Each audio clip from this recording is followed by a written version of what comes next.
All right, what up? Welcome to Midwele Podcast, episode 73. I am Stuart Anderson, and this is just a short introduction before we hear from Ryan Welch. Grateful for him and Mr. Chris Harmon for joining me on this episode.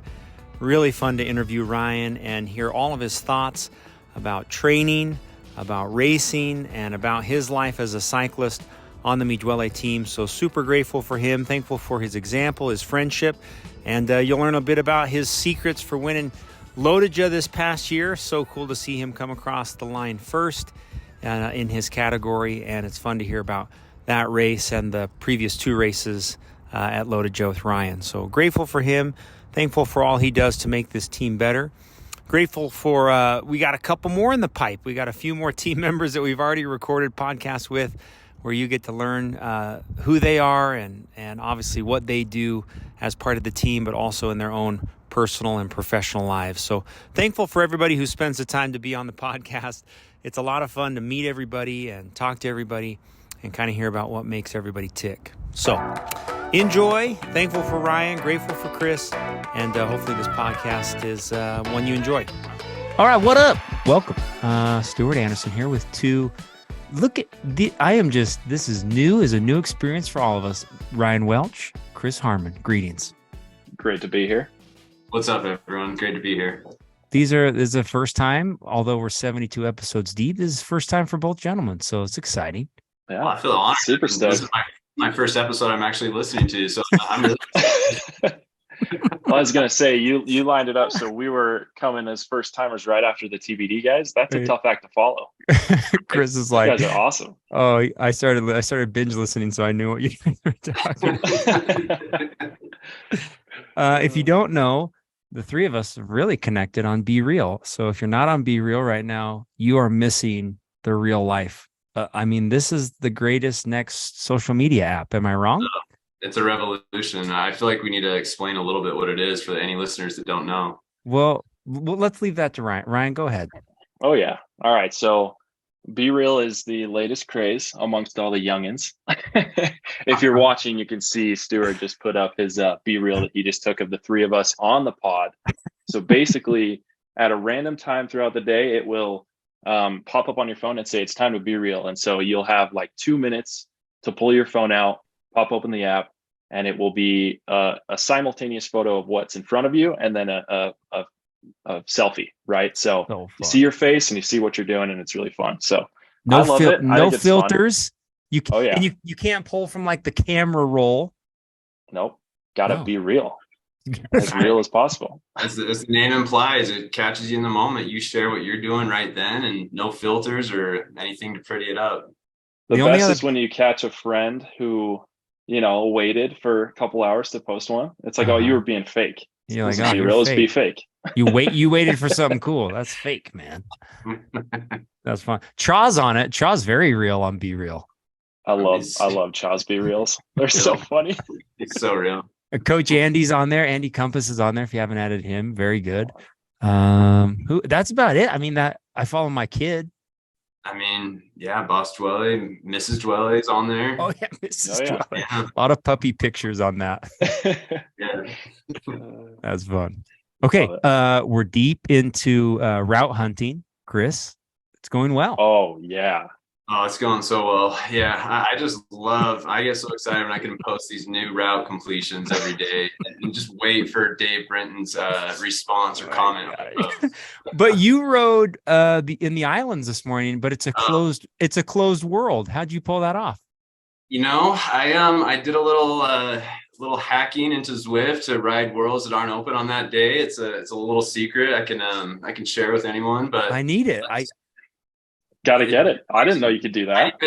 You can recode the kind of the menu so that you can, and it sounds way more complicated than it is. You literally just put in one line into the script, and you're in, and you can decide what world you want to do. So okay. I just got too many worlds in McCurry Island that I just routes that I need to complete. So I just had to do it. Yeah. Okay. Well, they added like 40. I swear. There's so many of them. Well, I opened up London, Chris, on Sunday. There was 2.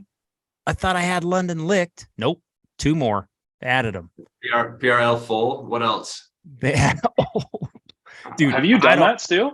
No, I don't. I don't want to ever do it. I mean, the PLR half or PRL, that takes Whatever. us Yeah. 2 whatever hours. Yeah, it's about 2 hours. That's 4 laps. Dude, we're talking 11 laps. That's messed up. Up and down box and Fox, right? Up and down box, just box, Okay, 11 just times. box. And then the London loop. I mean, that's like a That's 5-6 fun. hour ride. I don't think well, I don't know. Never say never, but I don't see myself ever doing that one.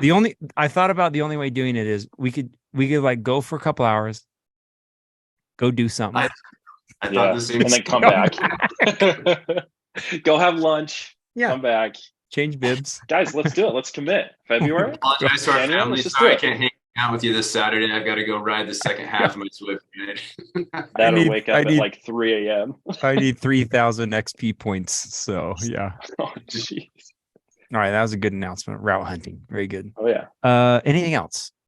Stores open. Have you guys purchased next year's kits yet? I've got some stuff out of the cart. Going with those velocity bibs. I tried those out this year and I'm sold. So I got to order a couple more. Okay. Yeah, Right. I think this is the first time I'm ordering only velocity without the black label, which is weird. Me too. Me too. I just have always loved black label, but after the velocity and loadage carrying me for 9 hours, it was. I'm converted. That's great stuff. I like the straps too. Oh yeah. Straps are money. Straps are good. What else about the kits? That's it. Okay, yeah. Stores open till the 9th. I'm gonna wipe group me, so hopefully everybody gets their team fee in. When you pay it, I add you to next year's. So that's a good way to motivate, I guess. I don't know. Maybe you don't want group me. I don't know.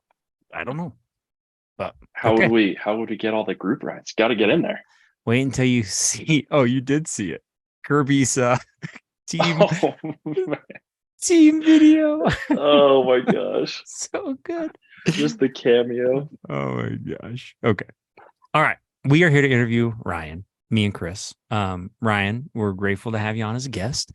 I have a brief introduction by his wife, Ellen, an incredible, really very well written. She was nervous it was too long. But she is an attorney. She is. So she's a fantastic writer. I haven't read it, but I have no doubt that it's great. So. Okay. You ready? I'm going to read it. Here we go. I'm ready. If you ask Ryan's oldest son, Oliver, what he is doing at any given time, he's probably racing toy cars, yelling out, "I am speed." The apple must not have fallen far from the tree, as Ryan is usually doing the exact same thing. Just trade that toy car for a bike. Affectionately called the golden boy of his family. Okay, we'll stop there. Boy. We'll stop there. Tell us why. I don't know. I just I grew up the youngest, and my sisters never really did anything too wrong. My brother was a little bit more rambunctious than me, but as the youngest, I feel like my parents had a certain image of me that I was able to maintain all growing up, and they just kind of started calling me the golden boy amongst themselves. So can we call the episode that the golden boy? If you want to. Oh man, I'm worried that'll stick. Call sign golden boy. I already got juice covered, so I'll take that. Nice. All right. Ellen says that Ryan is the epitome of kindness. I agree. Joy and positivity. I agree. He grew up in Salt Lake City, went to Olympus. Dude, did I know that? You went to Olympus. Titans till the end, baby. Titan pride, bro. After graduating, he served a mission in Bolivia, where he developed a healthy fear of needles and a deep love of Spanish music. Why? What happened? I never loved needles. I've always been a little bit adverse to blood. Yeah. But when I got to Bolivia, my first 2 days, the government is kind of whacked out there. So they take a blood sample just for their records. Yeah. And I pulled up, and everything in your mind that you're picturing about Bolivia is probably true. It's, pretty third world. And I pulled up to this clinic that was basically a shack, and they pulled out this needle that I thought was rusty. I looked at it and I was like, oh, that's a rusty needle. And so when they took my blood, I passed out, face on the floor, don't remember 10 minutes. And everyone that was there with me always was like, oh yeah, that's the guy that passed out. So no, dude. Since then, I haven't been able to do any shot I get. I white knuckle clench Ellen's hand, and I'm just Freaking like, sucks. this is the worst. Okay. That is terrible. Chris, are you afraid of needles? Not like that. I've never had a bad needle experience, so I'm kind of impartial to them. If I need to get a shot, I'll get a shot. Count yourself lucky. I had a friend growing up. It's a real deal. A lot of people have that. Okay. The deep love of Spanish music. You just jam into Spanish rap in your car. Oh man, come on! I mean, come all of it. Half the time when I'm going. Oh yeah, half the time when I'm going up any of the climbs, I just got Daddy Yankee. Oh yeah, J Balvin, guys, I'll jam it. We should do a Ryan Welch Spanish playlist with this podcast. That would be awesome. Oh boy. Yeah. All right. You obtained a bachelor's degree and a master's of accounting at the University of Utah. During college, you traveled all over the place, searching every corner of the world, looking for something high to jump off, a mountain to scale, the side of, or a giant party to attend. He's a CPA and now works as a financial analyst for Lucid Software. Met his wife, Ellen, after seeing a picture of her online, creeper, and insisting that her roommate set them up, despite the fact that she had a boyfriend at the time. Look at you. Go get her. Yeah. Couldn't help it. Great. Not long after that, they were married in a small wedding ceremony in Paris. That's lovely.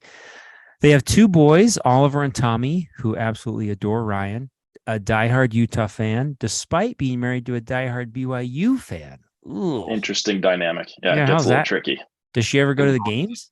She goes to the games, yeah. Luckily, she's been awesome in every turn, and it's been very supportive. I'd like to believe I'm slowly converting her, which is great. Okay. But the family is a little bit slower to convert. They've got deep roots. Wow. Yeah. Scholarship sponsors.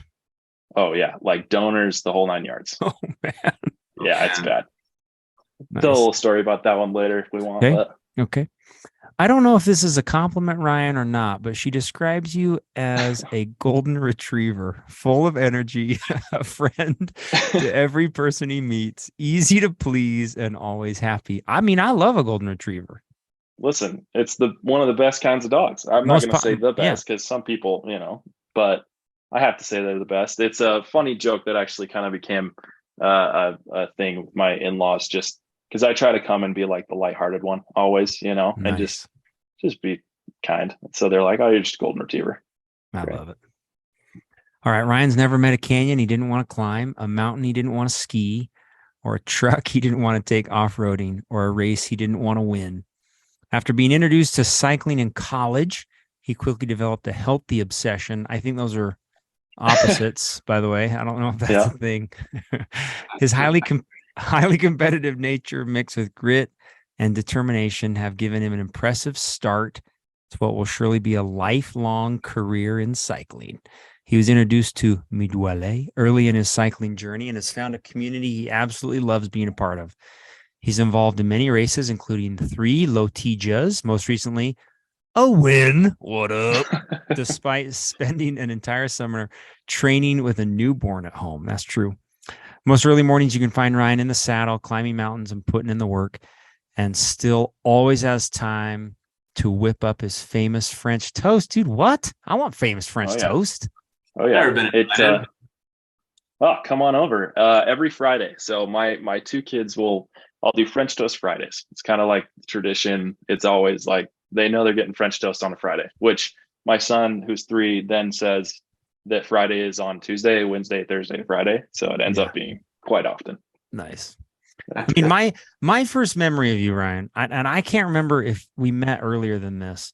Okay. We were doing Mill Creek. Do you remember this morning? You got 2 flats. Oh, dude. I saw, yes. And Chris was there. And I think you called your dad. Oh, yeah. No, you know what that was? That was the Vert Challenge week. You remember that? Oh my God. Oh, I remember that. Yeah. Oh man. And I had no service, so I actually had to use Jameson's phone. Called my dad because I was like, I don't know what else to do. My wife is definitely asleep. It was like it was early. 6:45. Yeah. And this was like already our 3rd or 4th lap up to the winter gate because it was still like April.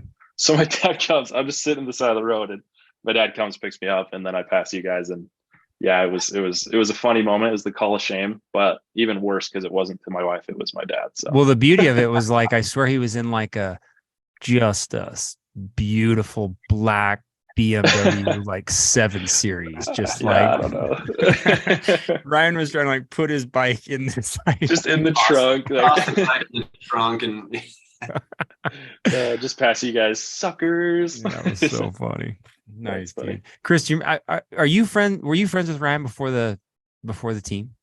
no, I met Ryan during one of our team rides. It was probably 2019, if I remember right. I think it's probably when we both kind of started riding more regularly with the team. And so, yeah, but when you mentioned the Mill Creek ride, Stu, that was, I think, 2020, but I think we had a funny experience too. Ryan just like had this bout of really bad luck, like getting flat. And I remember we were descending down Mill Creek. It was kind of at the top early in the season. It was so cold. And all of a sudden I roll up on Brian and he has a flat, and I'm just like, oh gosh, like I didn't want to stop because I'm so cold.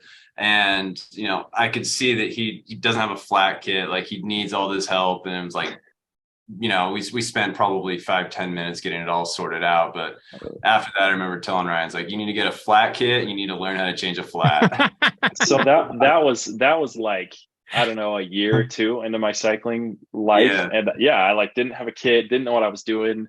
Oh, it was so bad. And so I look at Chris, I'm like, hey dude, you want to help me? And he's like, I don't know this guy. And he's like, yeah, of course. Like I mean, obviously he's undermining his contribution, but he was super nice about it. That was, one of my first experiences with Chris. Cause I joined the team in 2019. And again, I mean, I'm kind of skipping forward here, but it was right around the same time Chrissy started riding more consistently, and then Todd and I pretty much joined the same time. So it was, I was always kind of able to, go on the group rides and be less noticeable than the neon helmet and the ankle socks, but I was, there. So we'll dig there, Todd. Love it. It's great. It's the best. Maybe talk about, you've got some good notes here on how you got into maybe just childhood, your background in sports and stuff. You want to start there? Totally. Okay. Yeah. So like my wife said in that intro, grew up in Salt Lake City. I graduated from Olympus High School and played a number of sports. Let's see, I swam when I was little. So all growing up, I was on swim team, soccer team, baseball team, the whole 9 yards. And I swam for the JCC, which is the Jewish Community Center. So it was a great time. And that was kind of how I got into like more endurance sports, which I didn't love at the time. I was always too cold in the mornings to get in the water. It wasn't as fun for me, but loved soccer. I loved football when I played, and played in high school. All of those except for soccer, I kind of let that one slide just because I didn't want to commit too much time to it while I was playing football. And I swam until my sophomore year, which I then just wanted to ski. I became a bit of a ski bum. But made little fun note. I made my time in the 50 free was good enough to get me to state my freshman year. So my coach was really mad when I quit, because he was like, you got 3 more years of time here that you can do good stuff. And I just didn't love it. But I think that was definitely my first experience with like more endurance based sports. What was your time? What was your 50 time? So I think it was 24-ish seconds. Dang, I want to say the state record at the time was like 21. Wow. But yeah, I don't remember. It's too long ago. Okay. But yeah, so that was kind of, and then obviously everything else in high school. It's fun. Okay. Very good. What else you got here? Did you miss anything? I always love fitness, college, gym. What? 2 hours in the gym? Just what? Getting biceps on? Oh yeah. It was always the focus for, trying to look good in the gym. I always have been more focused on like physical health, and it's always been a big emphasis on me to feel my best, look my best. And it always would affect my mental state whenever I would perform in school or work or anything like that. And so it was kind of natural when I was introduced to something that I feel like takes a little bit more time in the mornings. Right. So I found myself in college, sophomore, junior year of college, just going to the gym at 10 o'clock before I was married, which, single life, it's the dream. You just go at 10 o'clock when you don't have class, and spending, a couple hours there just because I would run and then lift and do other stuff.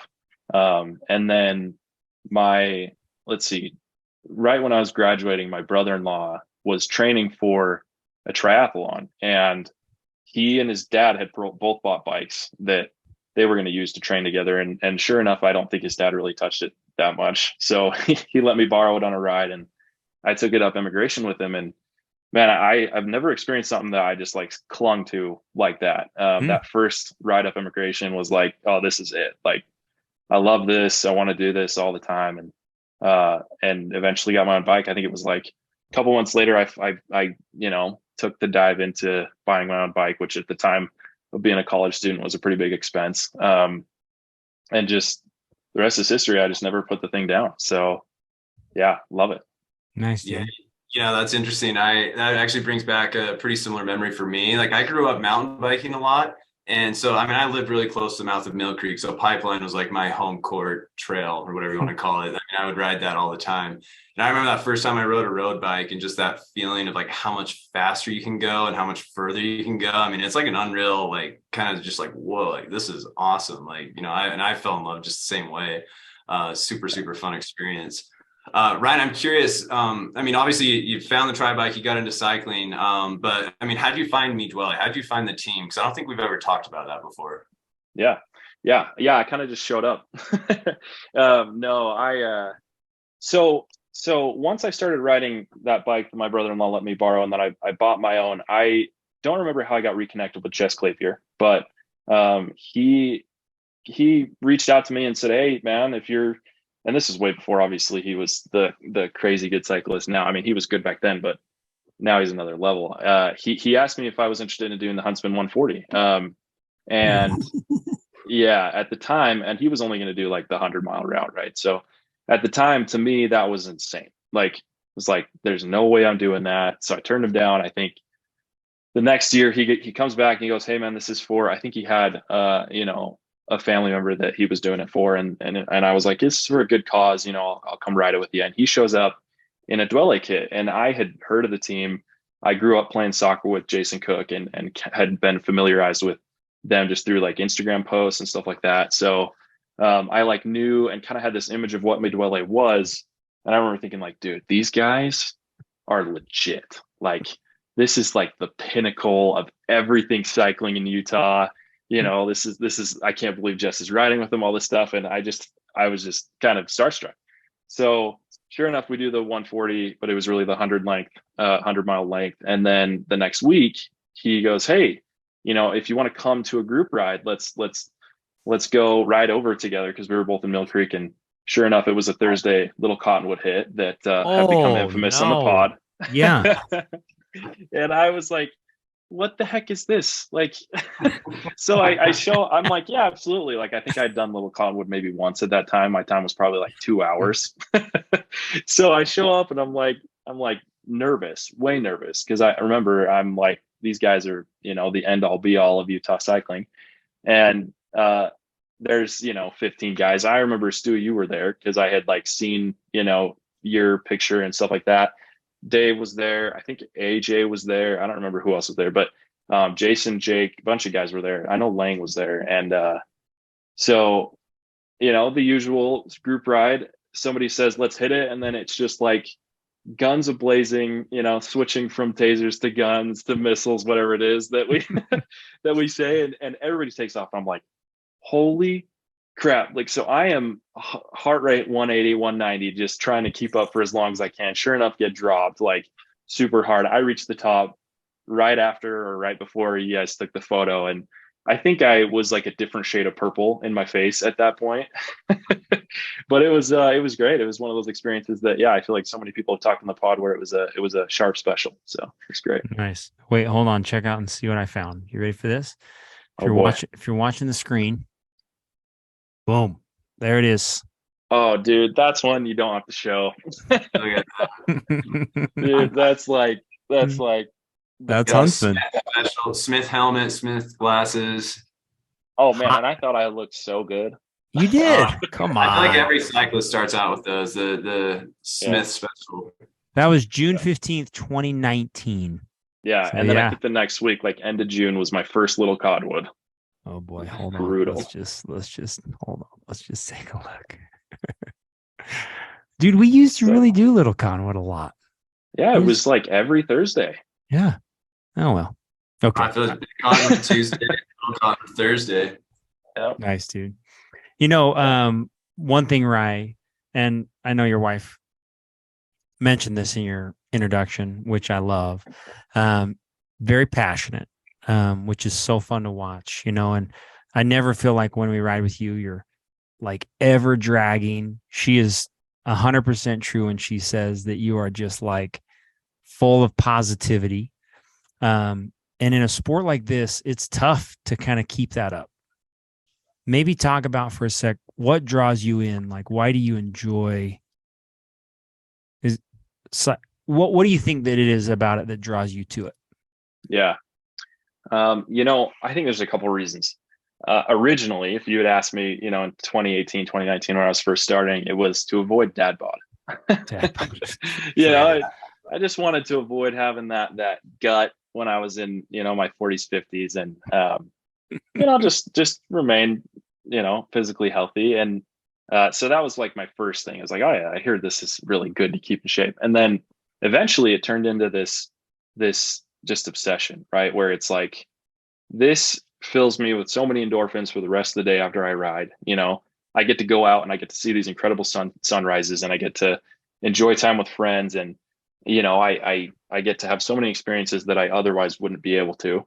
And honestly, I do believe that it's probably one of the most sustainable forms of exercise going into your later years.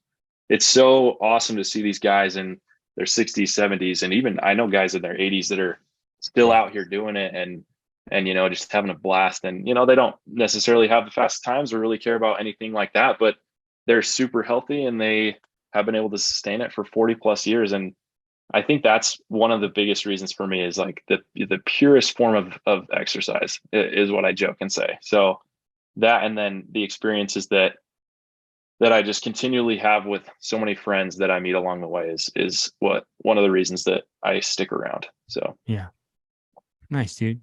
Yeah, so many. I can't remember if we're going to talk about this more, but you got a lot of groups, like you're one of the cyclists who's like you're connected with maybe a group from college, and you're connected to our group. I mean, you've got a big feelers out there in the world of cycling, which is always fun to connect and spend time with dudes from multiple different places. So that's awesome. Yeah, super fun. I really feel really fortunate that I started at such a young age. I got started when I was like 26, 27, 25. Yeah. And it feels like every year I have a buddy who texts me out of the blue and says, hey man, thinking about getting a bike, or I'm thinking about, like getting into this. What do I do? And it's like, so I've been really fortunate to see, a couple dozen of these guys who will get a bike, come on a ride, and whether they stick to it or not, like, it's just fun to see, them go through that progression. And I feel like because I started so early in my life, I've really been able to enjoy that. So nice. All right, cool. Good. Excellent. Me dwelle. That was Chris, your introduction was very, very similar. I found that most people when they join the squad, this is a great way, is just like you transition in through a friend and you kind of know what you're getting into, and you're like, oh, okay, I'll come. And then we invite Dave Sharp to welcome you to the ride. And it usually so good. All right, cool. Let's see. Racing, riding, training, and lifestyle. Maybe let's talk about that for a sec. We're all super busy with family and whatever. Maybe talk about that for a sec. How you balance it out. Yeah. So, I feel like everything in life is just about prioritizing, right? And finding that balance is so delicate, just like everybody said in previous podcasts. And I really love some of the remarks from Nate, Shane, and Chris in the last podcast, where, it's always prioritizing what's most important to you, right? Pardon me. And so I feel like family and my responsibilities at home will always come first, right? Like that's kind of a no-brainer. And I always make sure that if there's anything else going on in my life, that I focus on what I need to do before what I want to do. And I feel like cycling falls into the camp of what I want to do, as much as I like to think sometimes that it's not. But if everything at home isn't in the right place, I just don't go on the ride. And I can't justify, spending as much time as I do if things aren't right at home with my kids and with my wife. And so once that box is checked, then I get to do, what I love to do, which is cycling. And yeah, I do feel like a big part of it is I truly am a bit OCD in the sense that like I focus on certain things. I hyper focus on certain things, in my life, which one thing is that I'm hyper focused on is my family. And then cycling is another in my career. And so it's like when my attention's there, it's my whole attention. And I can kind of compartmentalize that way. So nice, dude. Great answer. I think for me personally too, I think they kind of feed off each other, right? So, I mean, for me personally, like I think I'm probably a better husband and a better dad when I have that balance of being able to have a little bit of time on the bike to focus on my mental health, my physical health, and be out with my friends. And same thing with work. And it seems like you do that really well, Ryan. I mean, do you have any tips, tricks, advice on finding that balance? Because I do think that they feed off each other. And I think obviously you've shared your priorities and you have them straight, but any other advice there that you could share for the team? Yeah. I think one piece of advice I would say is just find a time that works for you and for your wife and family, more importantly, your significant other, more importantly. Right. And if that time is at, 5 in the morning, unholy times in the morning that we decide to go on a ride, then great, because if it were me, I wouldn't be able to get out at 4 in the afternoon or 5 in the afternoon, just because I know that would have a negative impact. And so finding a time in which you can prioritize your physical health and in turn affect your mental health for the rest of the day, it really becomes a habit where your family and those around you notice that like, oh, he's happier when he's been able to be out on the bike or, go hit a Zwift ride and then he can come back and work and be with the family. But my wife has been awesome in working with me throughout all that. As she mentioned in the intro, we had a newborn this year, and it's always a juggling act when you have a new baby where you've got to figure out how the sleep works and how everything else works. And she has always said, I can take X, Y, and Z if you'll take, ABC, and that will give you time to, get out on the bike so that you're happier and more healthy and can, be someone that I can lean on while I'm recovering and stuff like that. So just making sure that communication is open with your family when you have goals and that they have goals and things that they want, and being extra cognizant that your goals don't affect them in any negative way. Because once it does, that's when it just becomes too hard to sustain, in my opinion. Nice, right? Great advice, man. Very wise. How old are you? Jeez.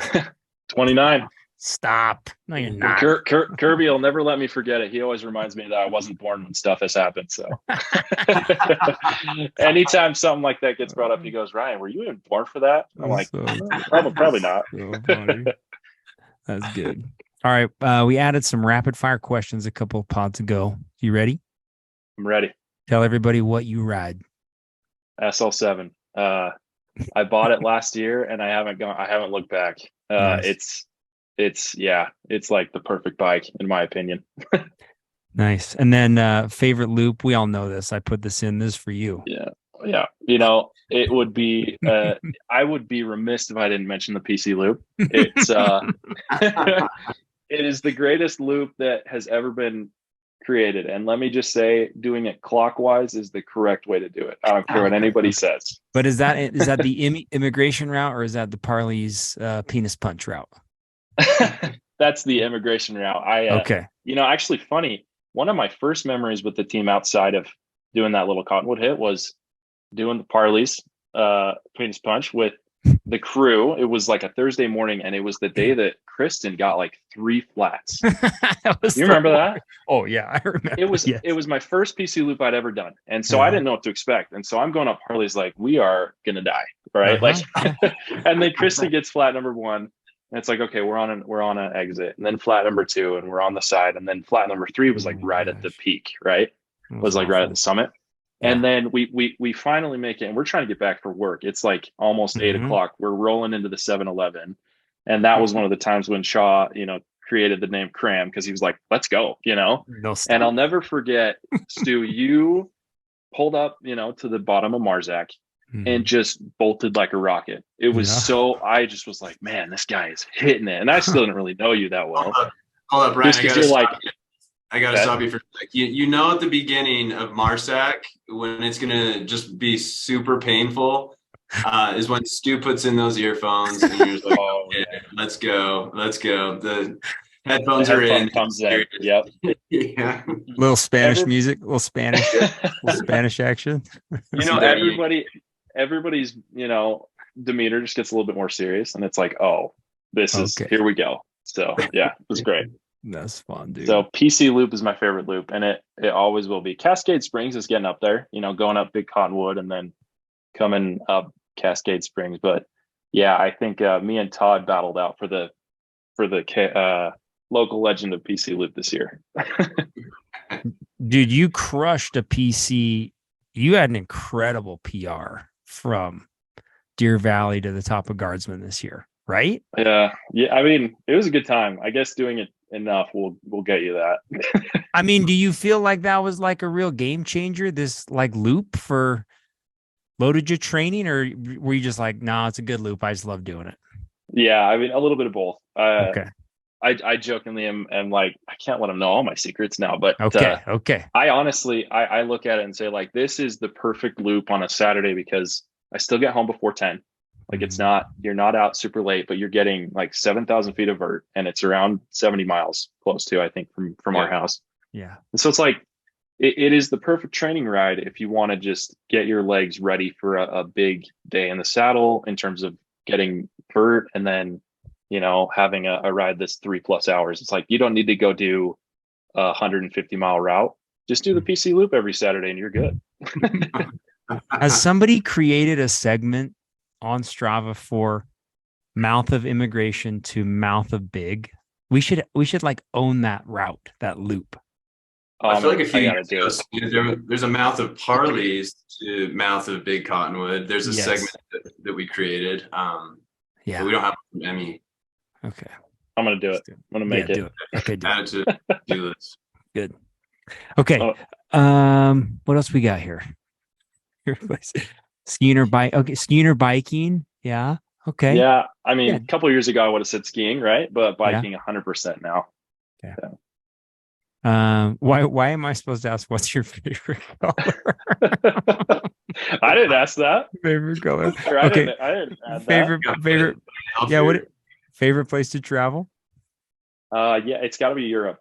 Ellen mentioned in my bio that I did some traveling when I was in college. I just did some backpacking around Europe when I was, single and just hanging in. It's a blast. And my recent obsession, it's funny because somebody mentioned this on the ride on Saturday on Zwift, that they were planning a Mallorca trip, but I am like obsessed with the idea of going to Mallorca at some point in the near future, probably 7 years. But at some point, yeah, I would love to get a crew out and do that, because it just seems like paradise. Nice. Yeah. How about tell us a little bit about your work? What do you do? Oh, yeah. So I am currently at Lucid Software. It's a startup company here in Utah. I still call it a startup, but there's like 1,200 employees now. So, dang. And it's established for 10+ years at this point. But I guess it's still technically in the tech startup space. But I've been there for a little over a year at this point. Before then, like my wife mentioned, I got my master's in accounting and got my CPA. Spent a few years at an accounting firm, one of the big 4 accounting firms called KPMG. And it was a tough time for me. I got to say, those years are kind of a sweatshop. It's like a white collar sweatshop, basically. So they just bring you in, work you to death, and then spit you back out. I spent a couple of years there and decided that accounting wasn't really for me. And I knew I wanted to go to tech and have kind of more of an entrepreneurial mindset. Nice. And so I landed at Lucid Software and transferred from the accounting division over to finance. So now I do, more analysis based on top line revenue and ARR numbers, and just whole lot of numbers. Yeah, a lot of numbers. You're even crunching numbers on Zwift. I mean, you're our numbers guy. It's funny because it's a joke now that I have no idea what the vert of a ride is going to be. For anyone that wasn't at this Swift ride, there was a ride last year where, like the Japan routes had just been created. I don't even remember this happening. So Oh, dude, this it is was a great. race that it was like the rails and rooftops or whatever. The one where Okay. you hit the hill kind of hard and it Yeah. just ramps up to like 12% for, I don't know, 5 to 10 minutes. And we were on like lap number 4, and I think we were doing like 8. And we had, I don't know, like 1,500 feet of vert. And I was like, oh yeah, we're for sure going to get like 4,500 feet of vert. I just remember the chat went silent. Like nobody said anything for like 30 wait a sec. Let me check those numbers. Let me check those numbers. And it wasn't until like the second to last lap I was like, hey, so I'm dumb and it's actually not right. I remember like Andy Compass and like Clark, they were like, yeah, man, nice. Not even close. So Forgot funny, to but carry them. yeah, I like to believe that I am somewhat decent with numbers in my job, but when I have cycling brain and it's 6 a.m. and our heart rate's already over 170, I can't think. So And it's bike math. You just got to blame it on that. Your good old bike math. yeah, so fun. All right, Chris, any questions for Ryan before we move on to Loaded Ja? No, I think I mean, obviously super driven person. I think that you put a lot of work and just a lot of love into everything you do, and I think that's really admirable. So I'm really excited to hear everything that you're doing and accomplishing. No, I appreciate it. And another thing that I love about joining the team as young as I have, and I say young, comparatively to most guys join when they're mid 30s, 40s, is just all the examples that I have from you guys, right? Like I can look to any side when I'm on a ride with you guys and see, you two, Stu, Chris, Jake, Chaw, Sharp, like I got an endless laundry list of guys who all put in the work and show this model behavior of someone who's dedicated to their families, dedicated to riding, and put their all in everything they do. And so I attribute a lot of who I am to those that I'm around, because I do feel like I can look and just absorb all the good that you guys do. And it's so fun to watch. So it's really one of the things that I love most about the team is just every example of everybody that I get to meet. So fun. Nice, right? That's awesome. As has been our theme over the last few episodes, we have a Loaded Ja champion in our midst today. I interviewed Ben Brooks on Friday, 3-time champ. We had Shane, who's a 2-time champ. I mean, so Ryan won. I'll let him tell the story, but maybe let's talk about the last 3 races. You've got them listed here. We don't have to go in. I wrote spare no detail, but maybe just give us a little bit of a bit about what happened in each race. Well, let me just first say that I can't get clumped in with Shane or Ben because those guys are like freight trains. I mean, I am like, they're on another level. So, yeah, just with that disclaimer, now we can discuss. Okay. So go listen to Todd's episode if you haven't already. He talks a lot about the 2020 season, 2020 Loaded Ja. It was so much fun. It was both his and my first time, and we, ended up with a group of 4 of us over Snake River, Salt River. And it was basically the 4 of us till the end, except for I had messed up my nutrition a little bit. So I got dropped with 25 miles left. So I missed the part where the other guy turned to Todd and goes, how are we doing this ending? And Todd's like, don't be dumb. We're going to race, right? So I came in 4th that year and was lucky enough to stick with them for as long as I could until my legs gave out. And I started hallucinating and seeing stuff. Dude, nice. And so fun, right? Why do we do that? I don't know. But 2021 was a fun year. So yeah, 2020 is my first time, 2021 second time. Ended up with a super strong group of 4 or 5s that I think people mentioned too. I think it was on Chris Johnson podcast where he talks about the guys from like Northern California that Taylor Cannon's now riding with. They were all in my group, and those guys just were horses. Those were the guys that came in under 9 hours when Todd did it. Oh, dang. I ended up, like 20 minutes behind him, which was still my best time by far. But I think I got 11th that year. And And sadly, that year I was caught behind the crash that took Jake down. And then another one right at the beginning of the KOM, Saw River, where it was like the guy just crossed the guy in front of his wheel, and I went down 1/3 of the way up the KOM. And so those guys were long gone by the time I got up. That's right. You went down too. Yeah. So I hit Freak. twice. I hit the deck twice that time, which was yeah. Still finished. Wow. Still finished, but I had bloody hands, bloody legs. It was a test for sure. And then this last year, we were a mixed group. So we had the Cat 4s. There was like 15 of them, and then we had like 35, 40 Cat 4-5s. And I was in the Cat 4-5 group. And I didn't know too many people in there. I knew a guy from Draper that I'd ridden with last year, and then Ed Smart, Shaw's little brother, was in there. So like knew we had some good riders, but was hopeful that we, would be pretty favorable for, most of the race. And sure enough, coming over Strawberry, I look back and we had two guys setting a pretty hard pace, and I was just trying to keep with them. And I look back and everybody was gone. So it was 8 of us left. There was 4 Cat 4s and 4 Cat 4-5s. So we all kind of looked at each other as like coming into, mile 75 into Montpelier. That was the podium right there, right, for each one of our categories, which was fun. And then we had 2 guys that, I mean, there's no hate at all, but they were a little bit more cocky and decided to go off the front in Geneva. Because they were like, oh, we can keep the rest of these guys away. And so the rest of us 6 looked at each other. What was that? Sorry. Is it 4-5s or 5s? Or sorry, 4-5s? Yeah, there was 1 4 and 1 4-5. So it was one of each. They decided to go off at Geneva. And, if they had stayed away, it would have been 1 and 1, right? So they had all the incentive in the world to work together.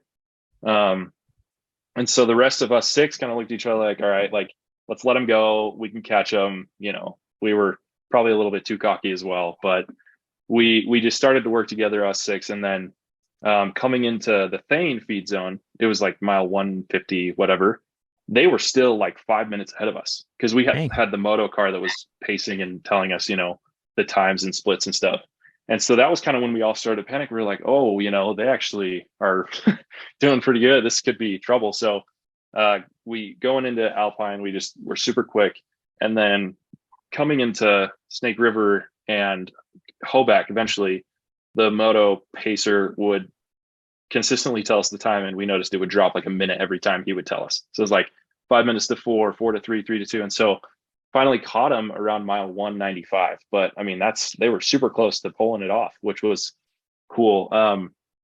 But they were obviously gassed. So then the 3 of us in 4-5 and the 3 of the 4s. So the 6 of us just kept going, and those other 2 were just like wrecked. We had a sprint finish.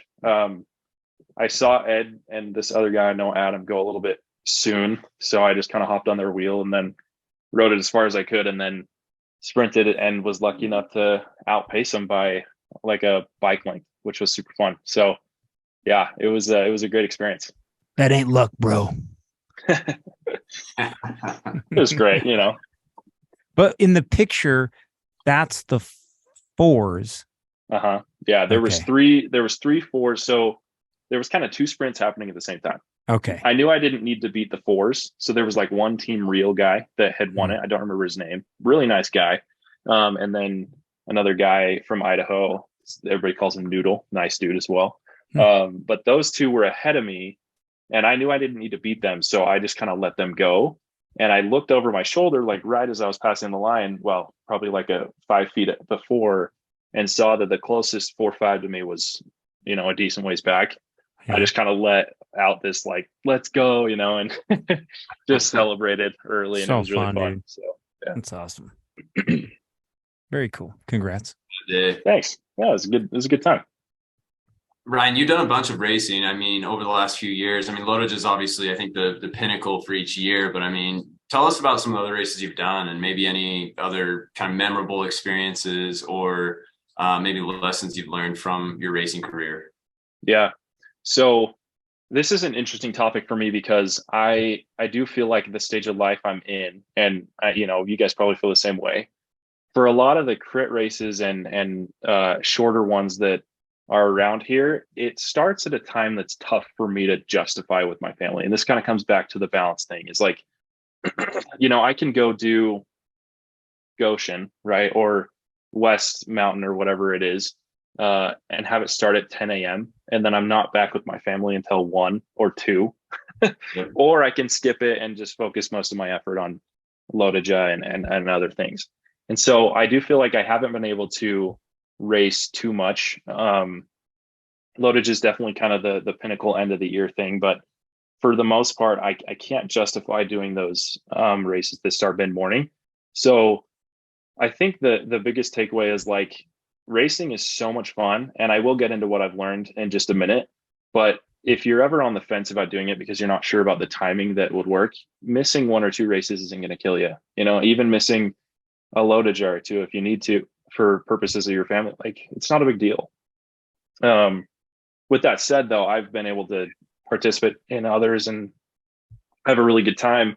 One of them that comes to mind is not a race; it was more of a ride, but it's the Salt to Saint Relay. Sorry. Yeah. So, yeah, but I have been able to participate in a couple, and one of them that comes to mind that was super fun was Salt to Saint, and it wasn't technically a race, but it was a ride that a couple buddies of mine decided to do, and I think it was 5 of us, 6 of us that participated in. Just decided to take like 2 legs each one of us, and so much fun, like such a blast to do that with guys. I know everybody here obviously knows Matt Ryder, but we all just would go hammer ourselves for an hour and a half and then get back in an RV that we had rented and just try to sleep or mess around a little bit until it was our time to go again. But very different lessons learned on that one, other than like Lodija and stuff. And it was just, the ability to work together and try to get a team result rather than an individual result. So much fun. So much fun. That was this year. You guys did that this year. Yeah. Yeah. I It mean, was that was just a few weeks after Lodija, right? I remember seeing that. My legs are still like recovering, and then I'm seeing you doing these routes down Salt and Saint. I'm just like, what in the world? Yeah. It was dumb. But it was so much fun. It's just one of those things that with cycling we can kind of just say like, oh, we'll just send it and go do this extremely stupid thing, which is ride through the middle of the night, which I had never done. No one had told me that when you're riding in pitch black and you look behind you, it's like you almost get a sense of vertigo because you don't know what's up and what's down. Yeah. So much fun. But I think that learning to kind of lean on everybody else and be able to like help when people needed help and go draft them and do all this stuff was something that I learned that was super, super fun. But I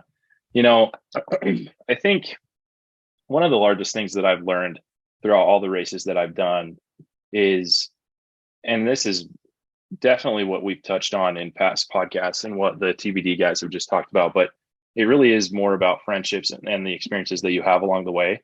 The thing about it is reflecting over like a Lodija win or, getting 4th on my first time is fun, but a couple of years from now, end of next year, nobody's going to remember that, or nobody's going to like talk about that. That's the way it should be, because people will talk about the way that they made you feel.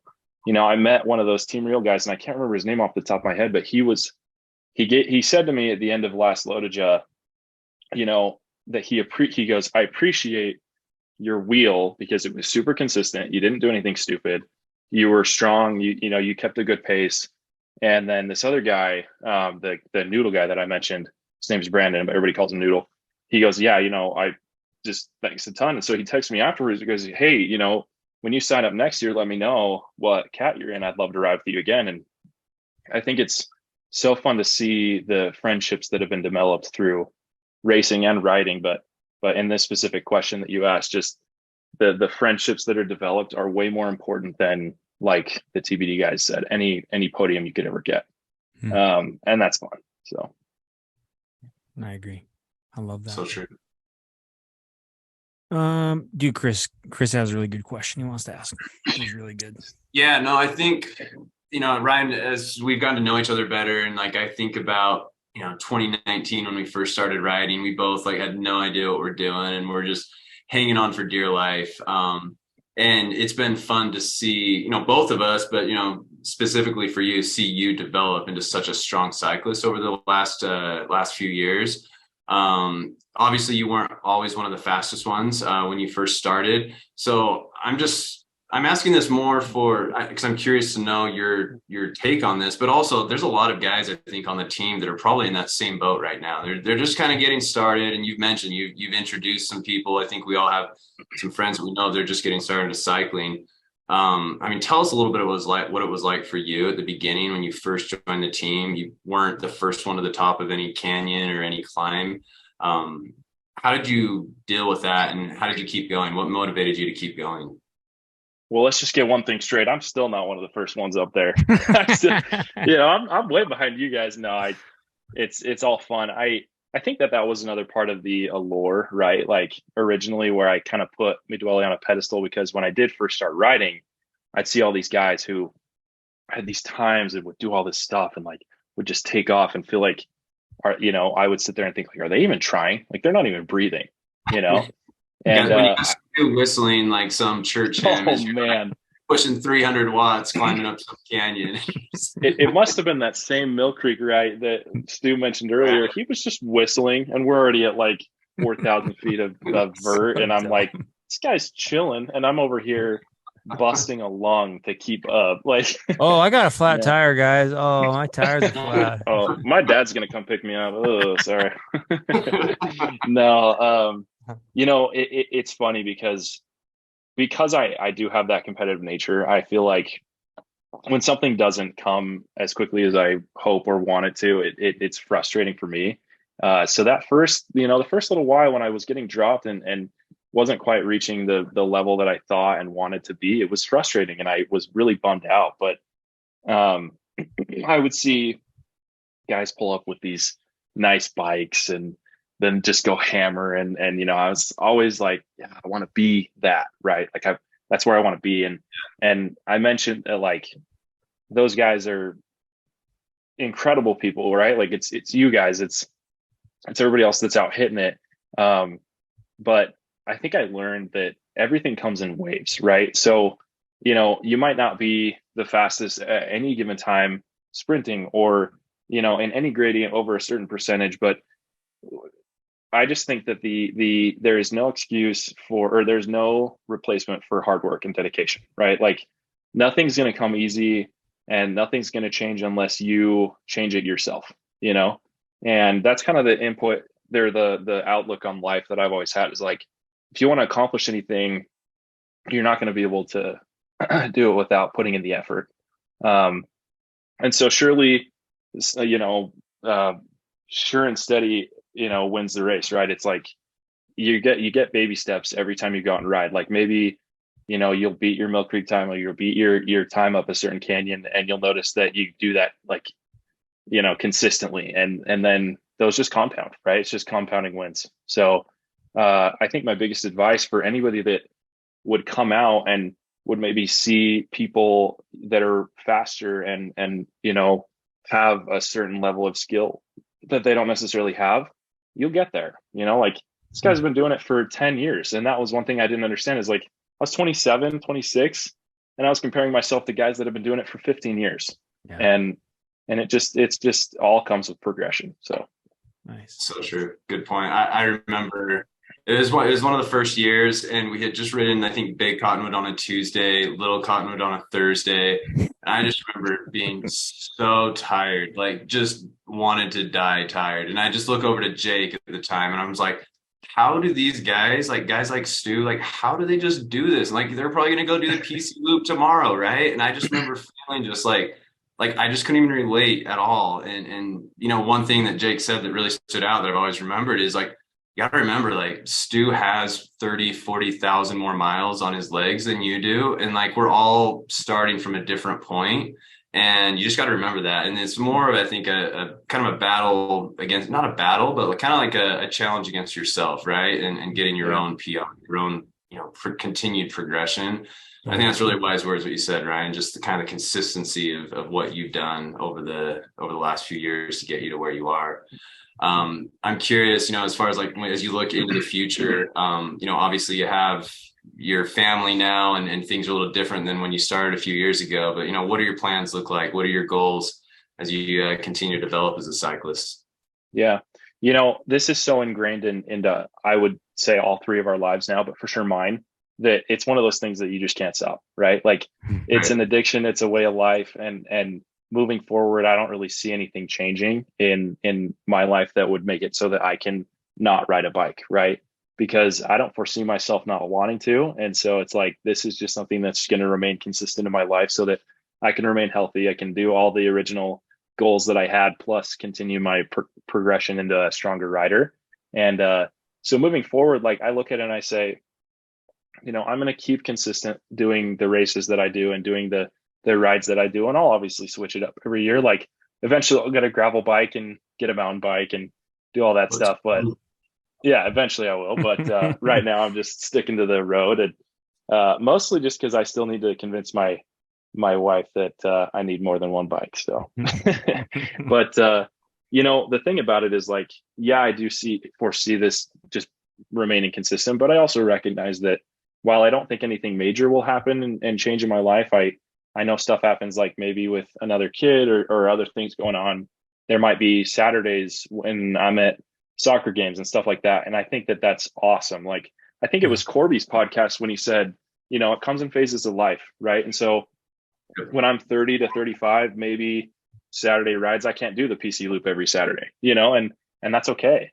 I'll still train just as much as I can and do the stuff as much as I can. And most importantly, contribute to the team as much as, I can and do all that stuff. But like I said, it comes back to what's most important, right? And that's family and responsibilities. And if those are all good, then I'll keep going. So it's like, I don't foresee anything really changing like that, but always open to what my family needs. So Nice. Love it. He is going to hold his 2023 goals close, though. You don't share those. Sometimes those are real personal. Yeah. Oh, yeah. Yeah. I haven't, maybe I should set more goals. I'm just kind of like, I just want to go out and have a good time. There's nothing fun about a sub 45 Marzak to Guardsman segment. There's nothing fun. What about a sub 40? Oh, no way. What? You just raised the bar there. Okay. I don't even know. Just kidding. We'll see. I don't even know if that's possible. I think I've seen Corby do a 42. Oh, yeah. And that was the day that he just bolted. Oh, man. Okay. All right. We got to transition here. We've already been going through some advice. I know we've worked through a bit of this already. Anything else? I mean, I know Chris wants to ask about young riders, but anything else, Ryan, as you're meeting new young guys coming into the sport? I mean, what else? Any other advice you'd share from what you've learned over the last couple of years? Yeah. So specifically for young riders, I think you just need to focus on, if I was talking to them, I'd say you need to focus on what makes you happy, right? If this is what makes you happy and you can find it sustainable in your life, then that's what will stick, right? But if it doesn't make you happy, if you don't wake up in the morning and even though it's 5 a.m. and you haven't gotten enough sleep and you got to go meet at a stop sign at 5:25, you still want to go out and do it, then that's, what's gonna sustain you. And I think Zwift not routes. expecting too. That's Zwift routes. Doing the PLR full or RL or whatever it is. No, you're fine. So I don't know. I think not expecting too much of yourself to begin with, finding what works for you. And then if that is joining a team and, becoming so addicted that you can't even help it, then great, but always do what is worth it for you. And I think one thing that I haven't, discussed too much is just how much cycling and exercise, but specifically cycling, is like how much of a stress reliever it is. I think with everything in my life that has happened so far, between, in 2019, my oldest brother died. He passed away, and it was the same year that my oldest son was born. Well, it was 2018. No, yeah, 2019. Sorry. Cycling carried me through probably one of the hardest times of my life.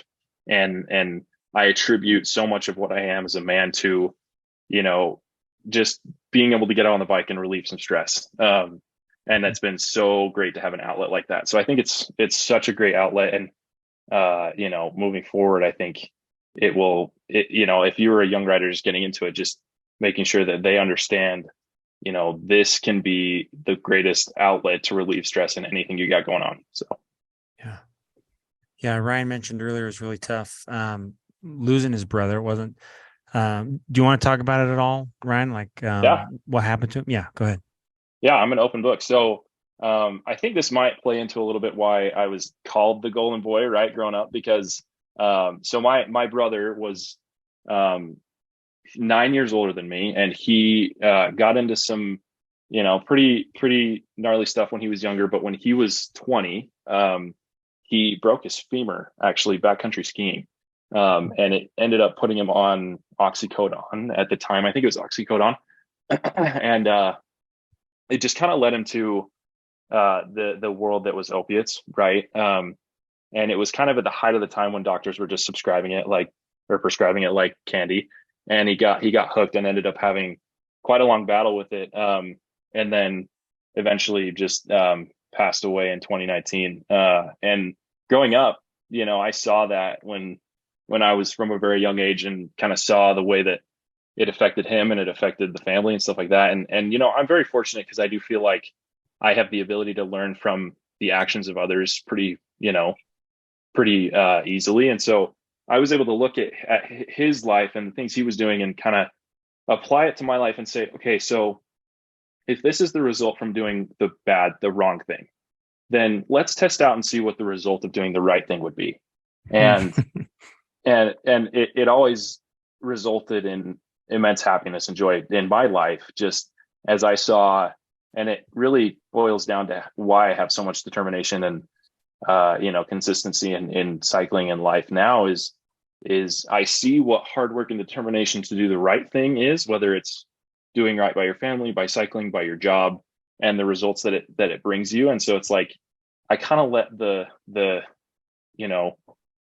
consequences speak for themselves, whether it be right or wrong. And so I think as I got into cycling, and 2019 was probably 2 or 3 years into my cycling life career, that was kind of the point where it transformed into not just a hobby, but an obsession, because I saw just how much stress relief it can be and how much of an outlet to happiness it can be. So really, really awesome and it was simultaneous with finding the group. So it was like, I saw all these guys, I had so many great examples, and it was, a lot of times I didn't mention like how helpful people were from, just friendship and camaraderie on a ride to carry me through a day that might've been tough, after my brother passed away. So I owe so much to the team in that sense. It was really, really cool. Nice, Ryan. Ryan wrote in this little Google Doc, he says, much of my motivation has stemmed from seeing the different sides of life when you do the right things as opposed to the wrong things. Tough lesson, dude. But man, like your wife said, you're always just positive and super kind, but that's a tough thing to come out of the other side on. So big kudos, dude. Nice job. Yeah. That's tough.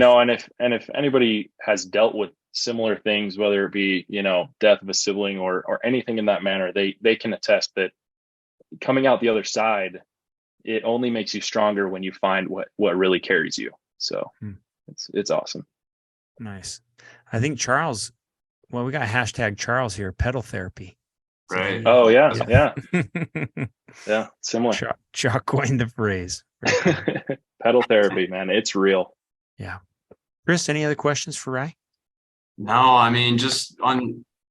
thanks for sharing that story, Ryan. I think one thing I've learned, especially I think over the last few years, is the more you get to know people, the more you realize how imperfect their lives really are, and that everyone's going through something, and would be kind of a disservice to yourself to just assume that someone's life is perfect and not reach out. And so I thank you for sharing that. And I think it's just important to remember, as we ride with these guys, that, someone might be going through something, and it's always better, I think, to err on just being kind, reaching out, asking them how they're doing, as opposed to just assuming their life's all good and dandy and they've got everything all together in their lives. So kind of a good reminder. So I appreciate you sharing that story and kind of helping us understand more of what you went through and what you've taken away from that. Of course. I did have maybe one other question just kind of as we wrap things up. There's, I think, a lot of guys that show up, and they come to a couple rides. We have our Monday Emmy rides during the warmer months, and we see these guys, and they come, and maybe they come for a few weeks, and then they stop coming. And for whatever reason, I don't know why. But I'm curious if you have any advice for those people that maybe, don't stick with it, or maybe those that maybe, only come for a few times. Yeah. I've had a lot of guys talk to me when, similar guys that are just starting and say, I don't really want to ride with you because you'll have to wait for me the whole time, or you'll have to, help me when I have a flat tire up Mill Creek and it's 25 degrees, and it's like, I think what I would say to those guys is there is no shame in recognizing that you're new, or in recognizing that you might need a little extra help. I agree. Great advice. And there's times where, we're out to hit the fastest time on Marzec that we can. And there's times that we're out there having a great time with guys that we want to be with. And so if you're worried about getting dropped, if you're worried about not fitting in, if you're worried about not having the right gear, just drop all that and come ride, because I promise you that as time progresses, you will learn the ropes, and you'll make what works for you work. And it doesn't have to be what works for Chris Harmon or Stuart Anderson or Ryan Welch, but it will be for what works for you. And that would be my biggest advice, is like, I totally understand guys that come out and then they might not return because they feel XYZ way, but give it another shot, because you'll be surprised with what you get out of it, which is what I've learned is like, let's see, what's the right way to say this? I am constantly surprised by every year I get something new out of the team that I didn't expect. And that's, those guys that might come once or twice, I would say they're missing out on it. So if something is holding you back, talk to me, talk to any of us, and we'll help you get through it, and then come out more, because it's so fun. Nice, Ryan. Great question, Chris. As we wrap up, I just want to commend Ryan. If you didn't know it, he's always the first one to ask me what he can do to help with kit pickup. It's very commendable. He's always willing to serve, and I think it's a testament to him about what his wife said, how kind he is, and welcoming. Dude, those guys from Lodija that want to race with you again, there's a reason why, man. Your people want to ride with you and be around you, and just super grateful for your example, leadership on the team. So thanks, man. Appreciate it. Grateful for you. Good to be here. Thanks, man. Don't let those guys ride your wheel again, Lodija. No way. Don't tell them where you're riding. Well, I'm grateful for you guys, and I'm grateful for everybody that's set such a good example for me. I listed a couple, but I could list names, over 100 guys that are just part of this team, and I'm so grateful that I get to know them. So thanks, guys. Thanks, Ryan. Thanks, Chris. Yeah, thanks, guys. Love you guys. Loves.